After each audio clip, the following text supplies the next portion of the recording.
Hi everyone, welcome back to my channel. I don't know guys, maybe this will be the last video that I make on my channel. I don't know, really, frankly speaking. Right now my emotions are in a mess, in a turmoil. I don't know what to say. To say that I'm depressed, yes, I feel depressed. To say that I feel shocked, yes, I'm shocked. So my today's video is not going to be amusing, it's not going to be fun, it's not going to be one of those light videos that I made before. Um, it's going to be pretty sad and yes, we're going to discuss some serious things. You guys know that on my channel I show you the life of my Russian family, I talk about Russian traditions, and we discuss things like Russian culture, Russian cooking, stuff like that, light things. And it was my very serious decision not to raise political issues on my channel. Like, I never wanted to do that, but having all these things going on right now in the world, I cannot simply sit and be quiet. Now actually I noticed that many Russian bloggers, that many Russian YouTubers that have international viewers, they are posting little messages like saying we are against the war, but they do not give their, they do not give any specific information or any detail or anything else like that, because they are afraid of losing their subscribers. Yeah, they want to seem white and fluffy and and nice.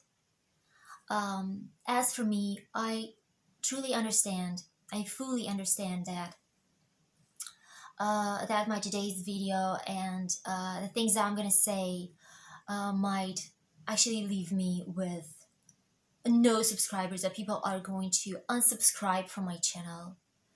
And by the way, I already have people unsubscribing from my channel. I got a message today, like a comment today, saying that I'm unsubscribing from your channel because you live in a terrible country. Okay, so those people who are writing such things, they actually think that I personally am responsible for what's going on between Russia and Ukraine. Well, if you are doing that, it means that you actually hold me responsible? Really?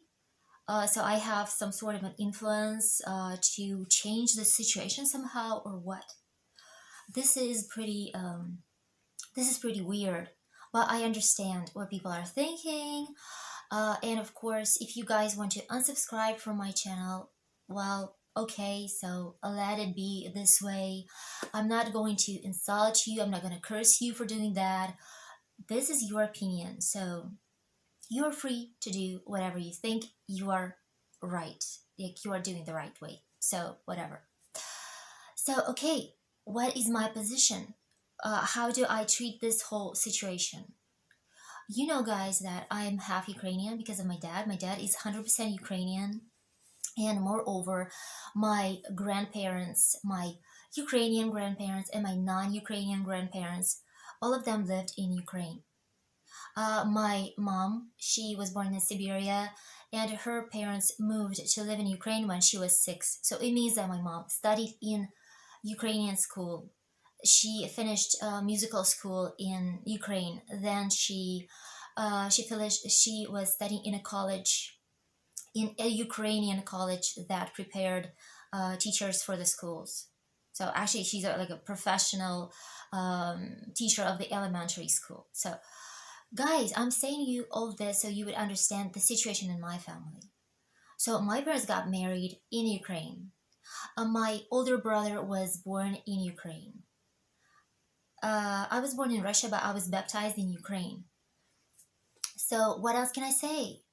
Uh, Unfortunately, my grandparents passed away years ago. And as for uh, my godparents, my godmother passed away only a couple of years ago, like recently.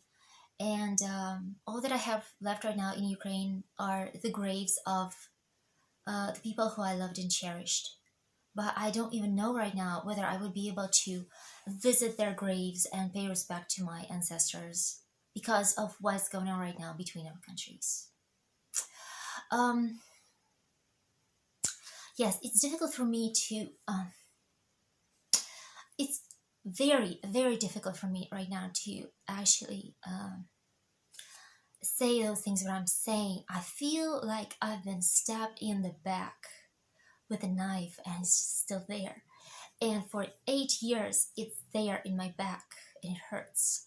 And right now, when I hear people say that, oh, Russia is invading Ukraine, I feel that somebody is taking this knife and just twisting it in me.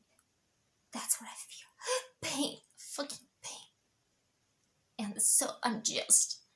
Oh, gosh.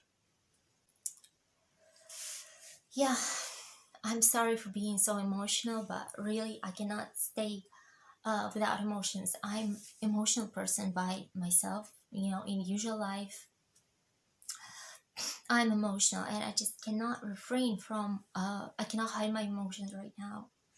So the thing is that that's how I feel, and for me, it's like a nightmare coming true with all this thing with the conflicts. And what else can I say? But my situation is not, the situation in my family is not unique. Actually, if you look at Russia, the situation in Russia, yes, the majority of population is Russians. But among those Russian people, you can hardly find pure Russian people by nationality. Like most of Russian people come from mixed families. I'm not saying that all of them come from like mixed Russian Ukrainian families like I do, but a lot of people are actually from Russian Ukrainian families. And on the second place among the nationalities living in Russia, on the second place is Ukrainians. Yeah, so Russians are the majority. Then we have Ukrainians, then we have Tatars, and then we have like Belarusians and the rest of the nationalities living in Russia. So there are like thousands and thousands and thousands of families. Russian families are like, mixed Russian Ukrainian families who have relatives in Ukraine, who have friends in Ukraine. And how do you think we are supposed to treat this whole situation? How do you feel? Well, you can imagine that, right? Uh, we could have never imagined that we will have such a situation between our countries. Really. And of course, we do not want the war. We do not want any type of conflict between Russia and Ukraine. What else can I say? Right now, I want to give you a little experiment, guys. Just a little experiment. It doesn't have much to do with my today's speech, but it is very, very necessary for to have it here on my channel for you to understand what I mean when I'm going to explain to you things that I want to say later on. So let's just have this little, very fast experiment. Now I'll place a picture over here. Clear your mind right now. Try not to think about anything. Because things that I'm going to show you right now, they're not related to Ukraine or to Russia or anything else like this. This is something like a psychological thing, that I wanted to show you. So, do you see the picture? Do you know the man? Actually, people thought that this man was a normal person. That he was, he seemed to shun people that were like, living next to him, but people treated him as a normal person until they found out that this guy, this man over there, is actually a serial killer, guys. He is a maniac. It was already proven that he killed at least 12 people. Well, that's what they managed to prove, but they believe that he actually had more victims, that more people suffered from what he did. And he did terrible things. I don't want to give you details here, but, well, cannibalism was one of the things that he was actually accused of. And his neighbors had absolutely no idea that he was doing such things. But just look at him. Look at his face. You can definitely say that that there is some sort of a dark energy coming from him, right? And when you look at him, look him in the eyes, you feel uneasy. Like, I don't know, I personally feel that I have shivers going down my spine whenever I look at this person. Okay, let me now show you the second picture. Now, this man is a very well known scientist. Actually, he comes from Ukraine, by the way. Yeah, it just so happens that he comes from Ukraine. And he was a Soviet scientist. He was a doctor of history, of history and ethnography. And he was the person who managed to make a breakthrough in the field that he was studying. He managed to unreveal the Mayan language, Mayan pyramids in Mexico. He was the one who managed to translate Maya's writings, their hieroglyphs. Yeah, he's a very well known scientist, a very well known person in historical circles. And he has a book about his yes, his breakthrough. He's very, very respected in Mexico. If you come to Mexico, you can even find his the statues of him. They respect him greatly in Mexico for what he did, for his contribution in studying Mayan culture. So, guys, he has a wife, he has a daughter, and he absolutely loves cats. Like, that's his favorite cat, and he treated him like his best friend. He's like a member of his family. As for his personality, he is a very, very introverted person, um, a very quiet person. He never wanted any fame or anything else like that. He was totally, immersed in his thoughts. People who knew him said that he had, they had a feeling that he's always in his thoughts, in deep thinking. But at the same time, he was a very positive person, and he had a pretty acute and interesting sense of humor. Yes. Yeah. Oh, but don't you think, guys, that he looks very similar to the first picture? Let me show you both pictures at the same time. What do you think? Yes, you're absolutely right. I'm showing you the very same picture. I'm showing you the picture of the same man. So where is the truth? Right? Like, is he a maniac or is he a professor? Well, the truth is that his name is Yuri Knorozov, and he's a professor of history. He's a doctor of history, sorry. And if you don't believe me, you can look up the information in the internet about the person who managed to unsubscribe, to break the Mayan code, the code of the Mayan writings. Yeah. So you see, guys, what I did right now? I manipulated your emotions. I manipulated your point of view. I showed you the picture. I triggered your emotions. I gave you some information, absolutely not proven by anything. I'm sorry for the sound. It's just like some SMS coming and going. So what I did, I lied to you.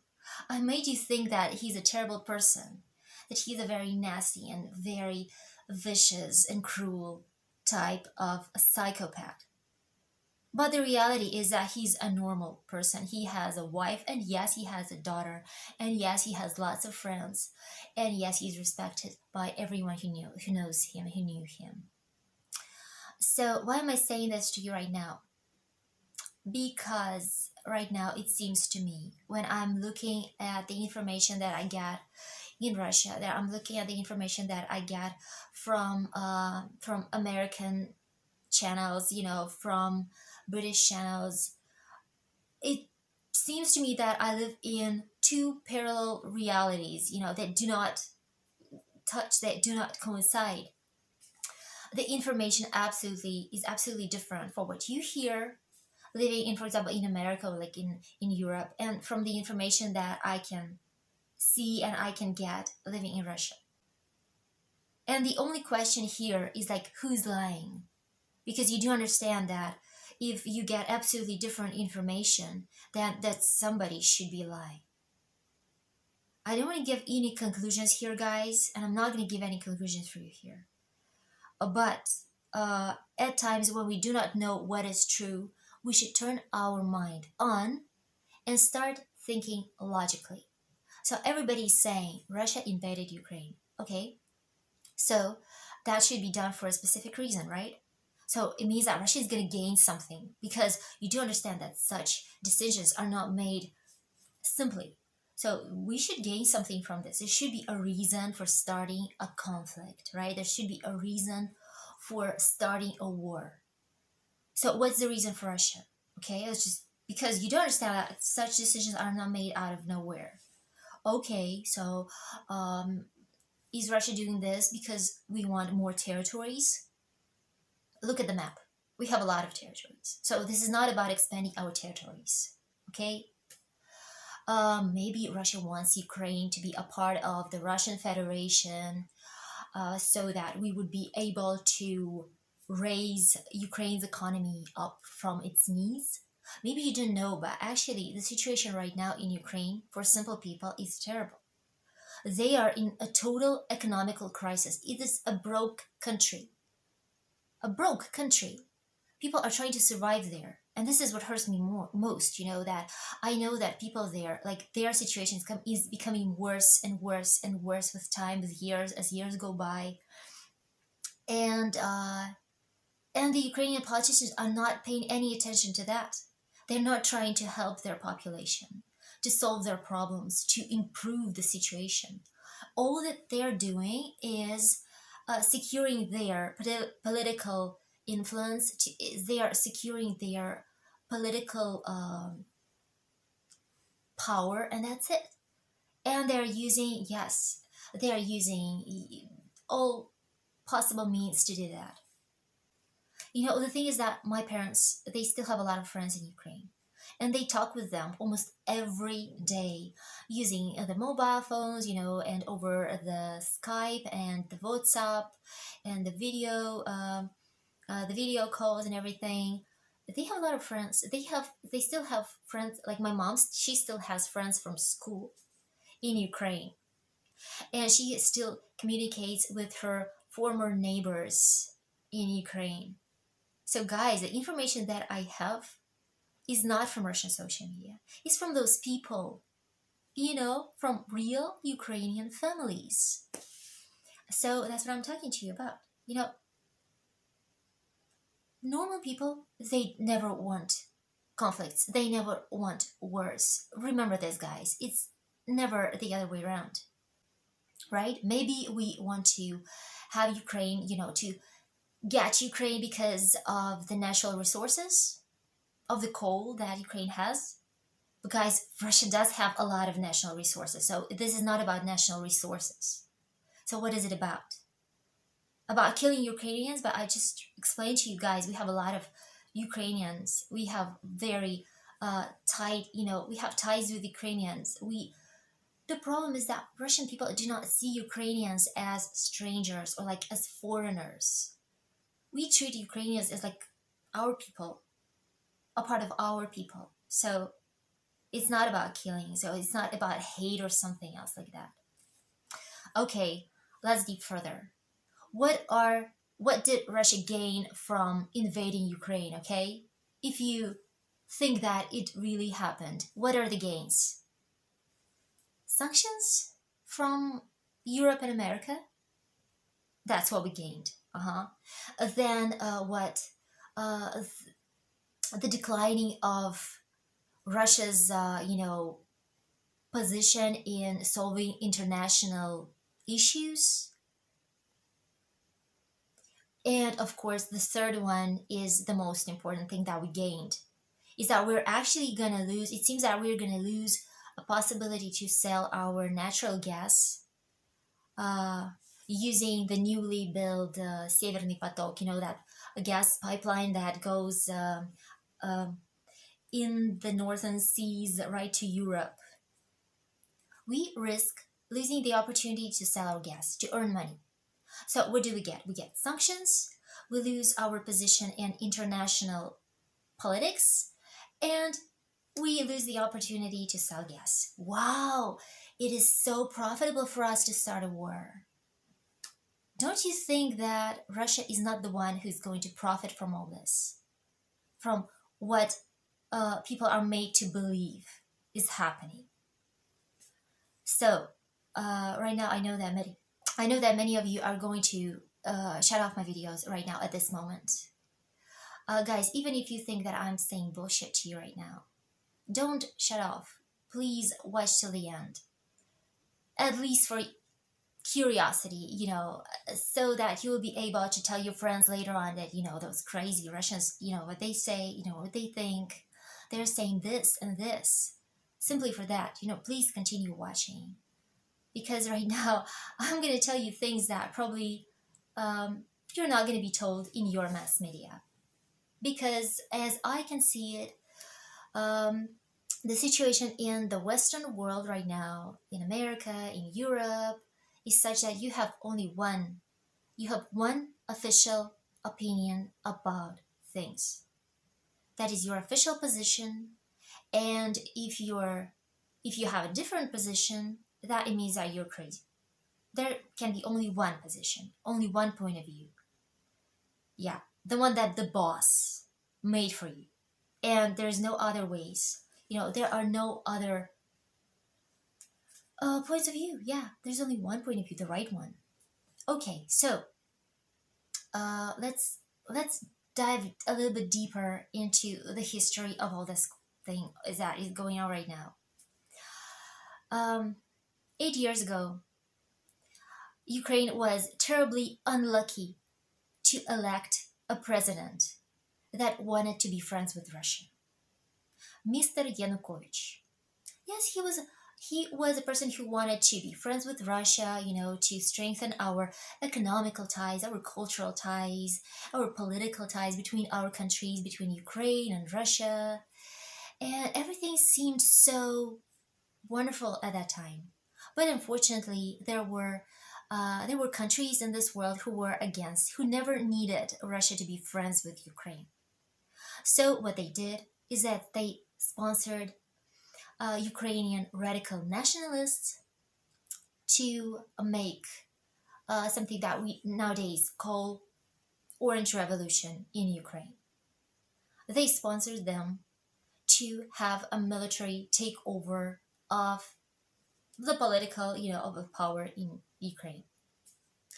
So the officially elected president was forced to flee the country to save his life. And all the power was left in the hands of those radical Ukrainian nationalists. And after that, like all the presidents that Ukraine had, like Mr. Poroshenko and Mr. Zelensky nowadays, all of them are they are puppets actually. Those people are puppets of radical Ukrainian nationalists, and they can do nothing else about it because they hold the actual power. And if they go against them, they risk losing their lives. So it's not what they're going to do. It hurts me to hear how people were saying over and over again that Russia is the one responsible for the conflict in Ukraine, that we should do something about it to stop the conflict. Guys, the thing is that we didn't have our military in Ukraine up till recent things that happened like a few days ago. What happened? Let me explain to you what happened.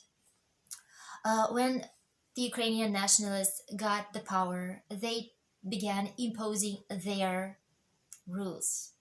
What do I mean by that? Everything that is Russian should be forgotten and eliminated totally. So Russian language is forbidden to be used anywhere. I mean anywhere. It's not allowed to have Russian language spoken in schools, in universities, in kindergartens, on TV. Our channels were forbidden to show on the territory of Ukraine. The books, Russian literature, everything that has to do with Russian is forbidden in Ukraine. Even those little ribbons that people are sometimes tying to their clothes, or like, those ribbons actually symbolize our, the victory in World War II, the victory over Nazism. Those ribbons are forbidden in Ukraine. If you don't believe me, ask any Ukrainians and they will tell you, yes, it's forbidden to wear this ribbon on your clothes. If you are going to be seen with the ribbon, you will end up in police, in jail for doing that. And, in such circumstances, Russian people that were living in the territory of Ukraine, and yes, there are parts of Ukraine that are traditionally, that were traditionally Russian, that people there were speaking Russian languages, and they consider themselves to be more Russian than Ukrainians. Lugansk and Donetsk, those territories, they were traditionally with the majority of Russian population living there. And the same goes for Crimea. As for the Crimea, yeah, that's like, a stumbling stone in our relationship. The Crimea. Everybody said Russia took the Crimea away from Ukraine. But you guys, do you know anything about the history of Crimea? Do you know that for centuries Crimea was a Russian territory? For centuries. And only I even have the date here, in 19th of February of 1954, Crimea was given to Ukraine. At that time, Mr. Khrushchev, Nikita Khrushchev, you probably remember, he was our first secretary of our Communist Party, so he was in charge of the Communist Party. He was in charge of our country at that time. He was said to be the one responsible for this. Like, he initiated the idea of giving Crimea to Ukraine. And as nobody could say anything against Communist Party, against his decision, it was done. And Crimea became a territory of Ukraine. Guys, this is our recent history. 1954. Guys, it didn't happen like centuries ago. But when we were living in, when we were still USSR, we didn't treat it as such a big problem because it was still one big country. And yes, we didn't think that it was so important whether Crimea is Russian, whether Crimea is Ukrainian. We are still one country. And Crimea became really, really Ukrainian only after USSR collapsed. And that was in 1991. Yeah, so since 1991, Crimea is, in fact, Ukrainian. And it was taken away by Russia, like taken back after the referendum in Crimea, after the population in Crimea decided that they don't want to join the newly formed Ukraine after all this turmoil that was going on.